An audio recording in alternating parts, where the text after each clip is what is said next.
paano nga ba iset ang ating Google Map? Halimbawa, gamit natin is kotse. Paano iset sa motor? Okay, ang gawin nyo lang, punta lang kayo sa inyong Google Map. At dito sa Google Map, halimbawa, so pupunta tayo sa Bagong Tuklas, sa Narciso, Quezon. Once na makita nyo yung direction nyo, so dito makita nyo yung 3 hours and 55 minutes. So nakaset siya sa kotse. So paano nga ba siya iset sa motor? So tap lang yung direction button. At dito yan, makikita nyo na yung kotse is 3 hours and 55. Tapos dito yung motor, 3 hours and 32. So tap lang natin yung 3 hours and 32. At yan, nakaset na siya sa motor yan guys. So 3 hours and 33 minutes. So pwede din natin iset sa train, kaso walang train. Slide to the left nyo lang. Pwede na rin iset sa lakad. So tap down natin yung lakad. Guys yan, naka-record is 1 day and 10 hours pag nilakad natin. Yan, ganun katagal. So airplano naman, negative, ibig sabihin wala ring aeroplano. So ang available lang is lakad. Saka yung motor 3 hours and 33 minutes. Tapos yung kotse is 3 hours and 55 minutes. So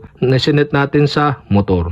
So ganun lang guys, kadali mag-set ng ating Google Map. So okay guys, sana nakatulong itong video na to. At kapag hindi ko pa kayo subscriber, mag-subscribe lang kayo sa aking YouTube channel. I-click nyo lang ang subscribe button at ang bell para updated kayo sa mga video tutorial like this. Okay, salamat sa panonood.